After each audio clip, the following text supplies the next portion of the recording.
chaîne de télévision du groupe audiovisuel public francophone. TV5 rediffuse dans le monde certains programmes de chaînes publiques partenaires.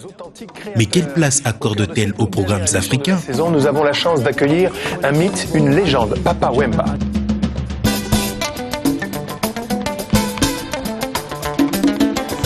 Dans l'ensemble de nos programmes, de nos éditions, au-delà de ces œuvres, nous diffusons des concerts d'artistes congolais et évidemment nous couvrons, que ça soit à travers notre journal Afrique quotidien ou à travers 64 minutes Le Monde en français, qui est le premier journal télévisé francophone au monde. Merci d'avoir choisi TV5 Monde. TV5 Monde est-elle aussi un vecteur des valeurs africaines? Nous, on est là pour aider au financement, mais on est là aussi pour aider d'ailleurs à la promotion.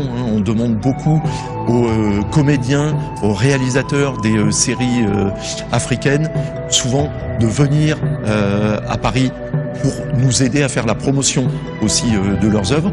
Yves Bigot, invité de ITW.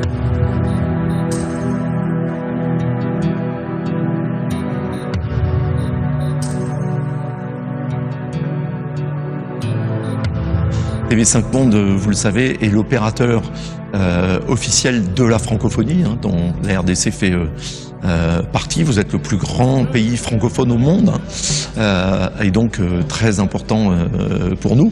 Nous diffusions justement cette semaine un numéro d'Africanité, notre magazine mensuel consacré aux sociétés africaines et aux cultures africaines, qui était consacré à la rumba congolaise, justement, avec beaucoup d'artistes et Papa Wemba entre autres. Et donc nous sommes là justement pour affirmer notre attachement à la RDC, comme nous étions déjà là l'année dernière pour le Forum mondial des femmes francophones.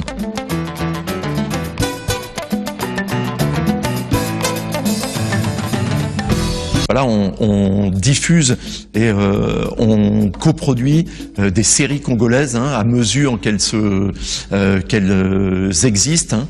Nous diffusons la série Meilleur Ami, dont nous avons déjà diffusé la première saison. Nous allons diffuser en exclusivité à partir de la rentrée de septembre la deuxième saison.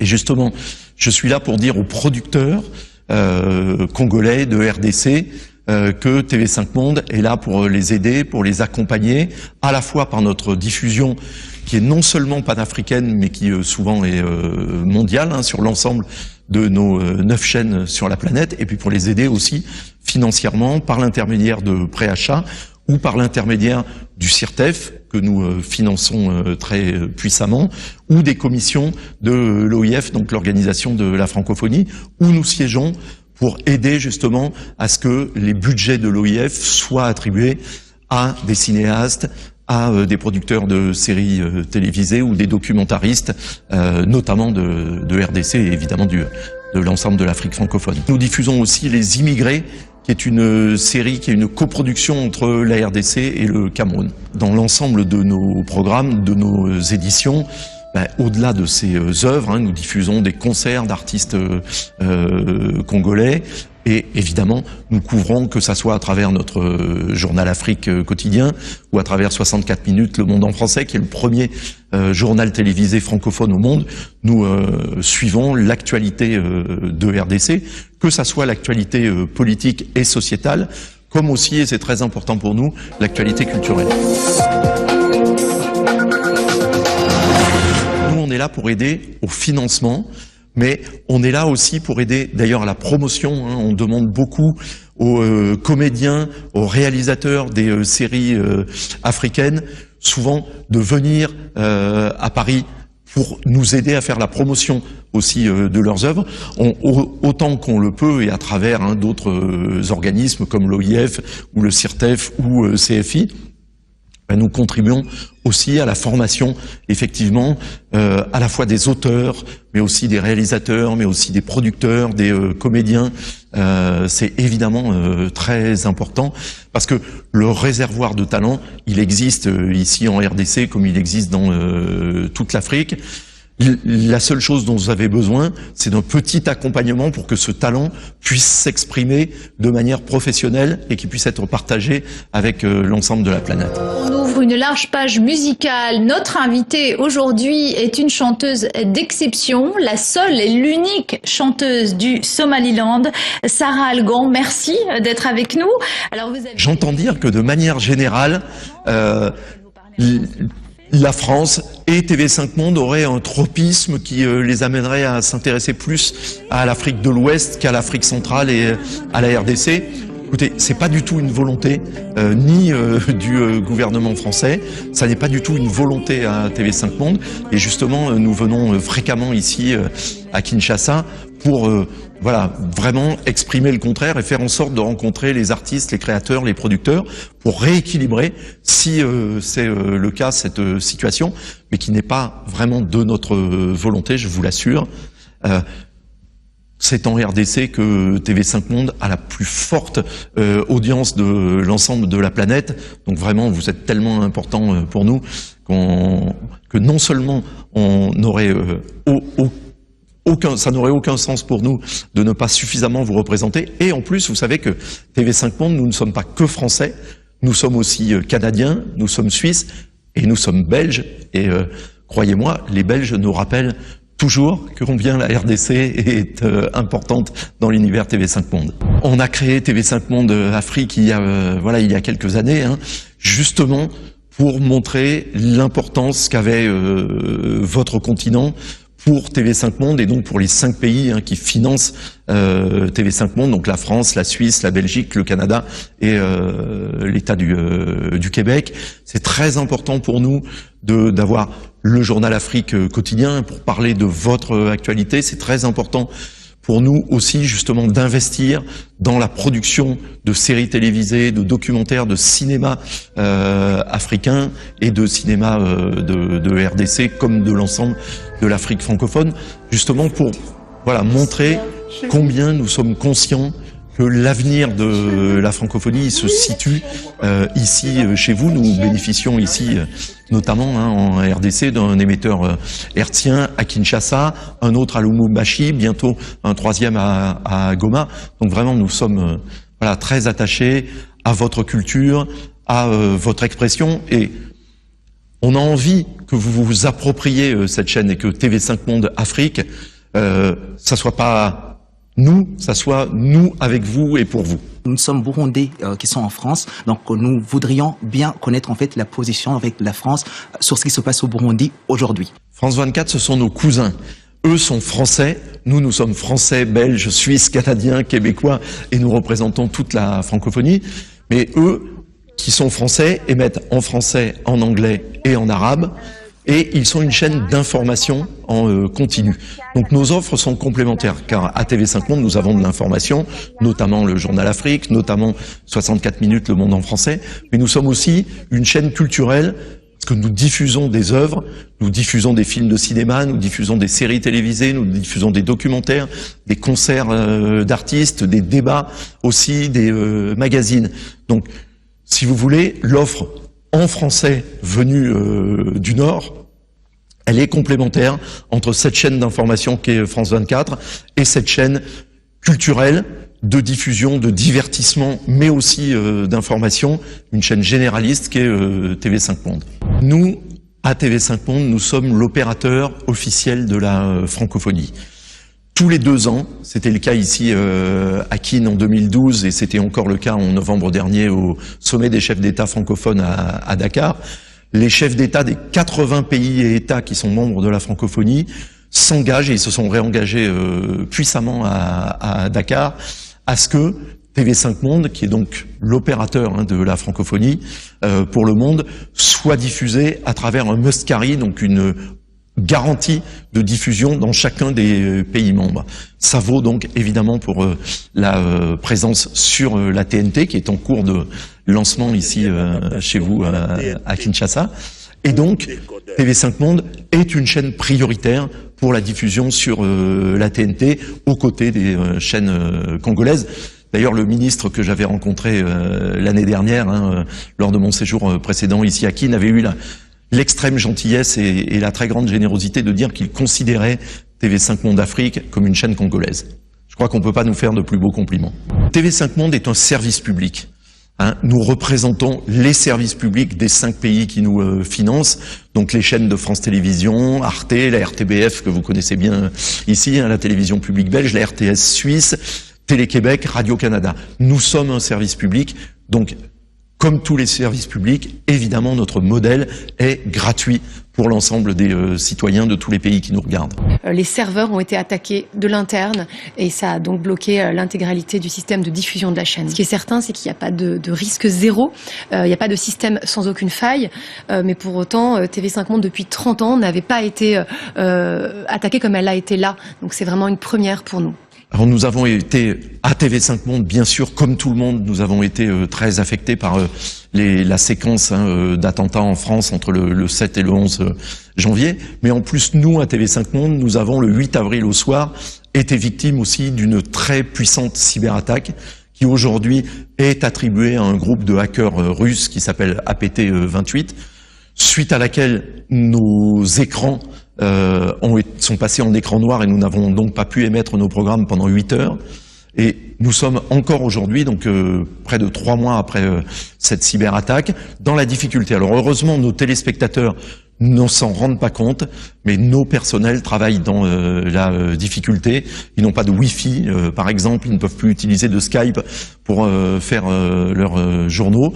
Et surtout, cette cyberattaque, donc très brutale, va avoir un coût de l'ordre de 5 millions d'euros pour TV5 Monde, donc ce qui est quelque chose de très très lourd, dans l'attente du financement que nous avons demandé, donc de ce surcoût par nature inattendu à nos 5 pays financeurs. Alors actuellement, nous avons rétabli un signal qui est diffusé sur l'ensemble de nos 11 chaînes et nous travaillons à la restauration des programmes et de la programmation de chacune de ces chaînes distinctes.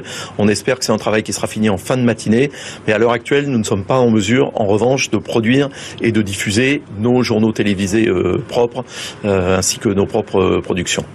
C'est au-delà de la mesure de sécurité que nous n'avons aujourd'hui pas de Wi-Fi, pas de Skype, c'est parce que nous ne pouvons toujours pas nous raccorder au réseau Internet, c'est parce que nous nous en sommes désolidarisés au cours de l'attaque du 8 avril dernier, que nous sommes simplement encore en vie et en mesure d'émettre.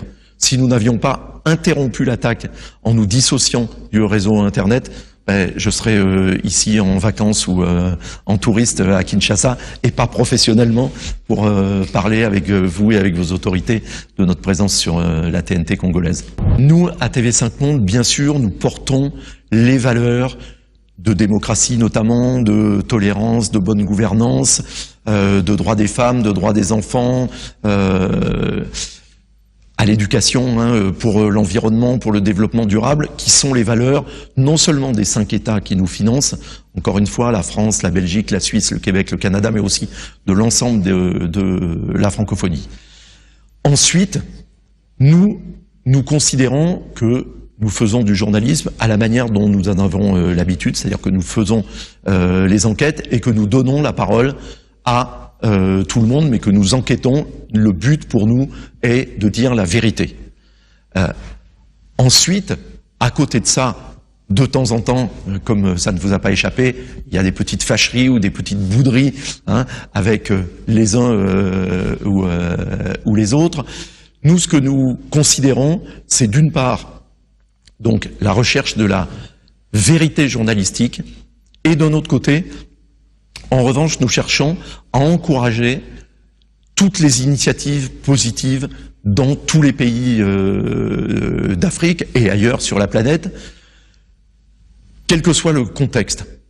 C'est-à-dire que dès que quelqu'un prend des initiatives en faveur du droit des femmes, du droit des enfants, pour l'éducation, pour la lutte contre la corruption, nous l'encourageons, même si nous considérons, si nos enquêtes montrent que le régime ne le fait pas. Mais chaque fois qu'il prend une initiative positive, on essaie de l'accompagner comme ça. Alors parfois, il y a des situations qui sont difficiles, comme on vient de le vivre par exemple au Burundi, avec les manifestations à Bujumbura, où nous étions présents avec nos équipes et nous avons essayé de rendre compte de la manière la plus impartiale et la plus professionnelle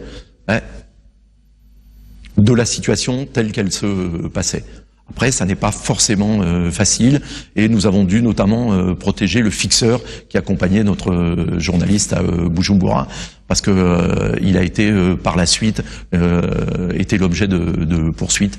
Et donc nous, évidemment, nous cherchons à protéger tous ceux qui travaillent avec nous. Ça fait partie de notre responsabilité. Mais où sont les partis d'opposition dans la campagne? Les partis d'opposition, justement, ils ont leur stratégie de travailler. Et on parle de répression ou d'insécurité. Qu'est-ce que vous en pensez, vous? Est-ce que vous avez été inquiété? Il y a la sécurité dans plus de 99% du territoire du Burundi. Donc pour vous, c'est une campagne normale? Les élections sont possibles dans tout le pays. Comme si de rien n'était, la grande machine électorale du CNDD-FDD s'est mise en marche. Ici, à l'intérieur du pays, toute la population semble acquise au parti au pouvoir du président Nkurunziza. Les mots répression ou insécurité ne semblent pas faire partie des préoccupations. C'est toujours délicat pour nous quand un de nos correspondants a des difficultés avec un gouvernement ou un pays dans lequel il travaille.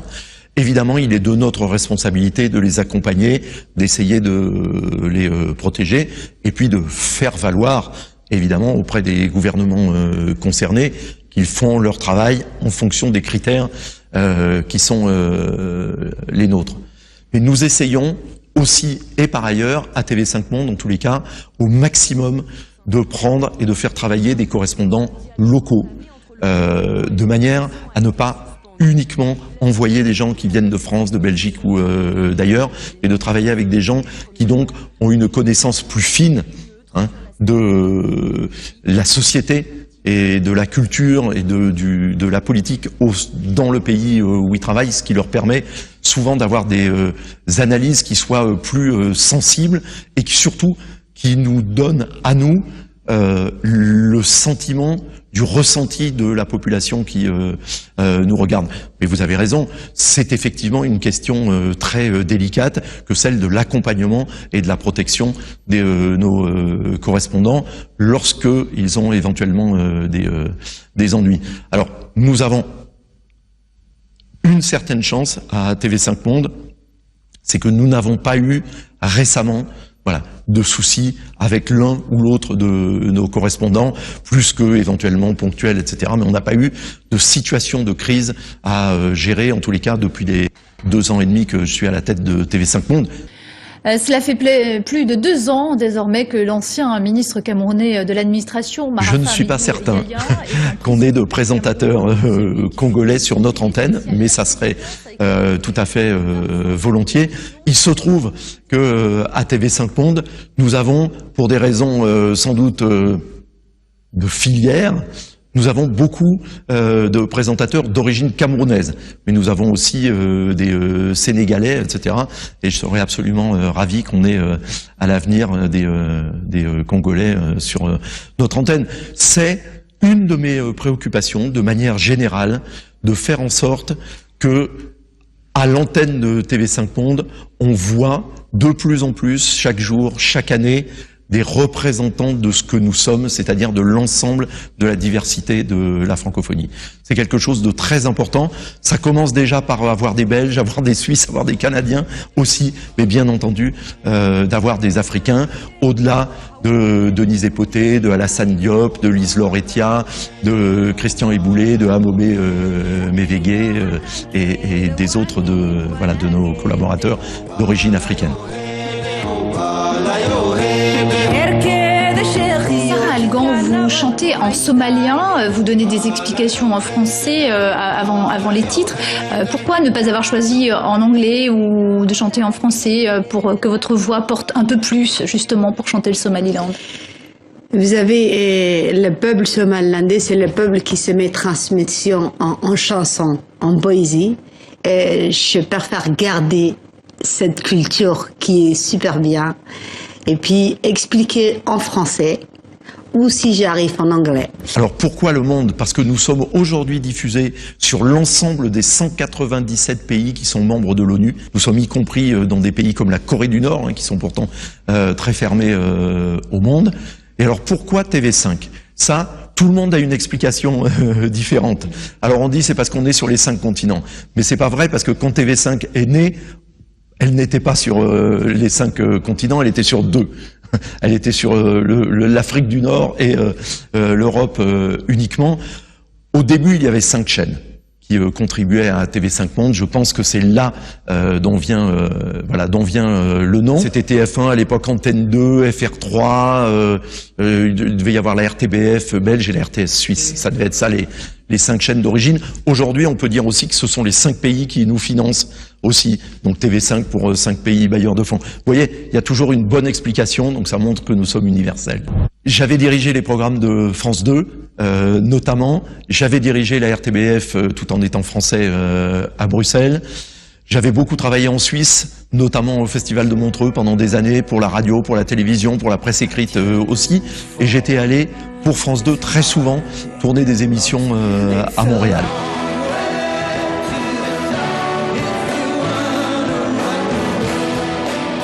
Donc, je suppose que c'est ça qui a fait cette connaissance un peu de l'ensemble de la télévision dans les pays qui sont les opérateurs de TV5 Monde, qui font qu'on est venu me solliciter en disant ce qu'on m'a dit, c'est on a fait un portrait robot de qui on voulait pour diriger TV5 Monde et tu as pas de chance.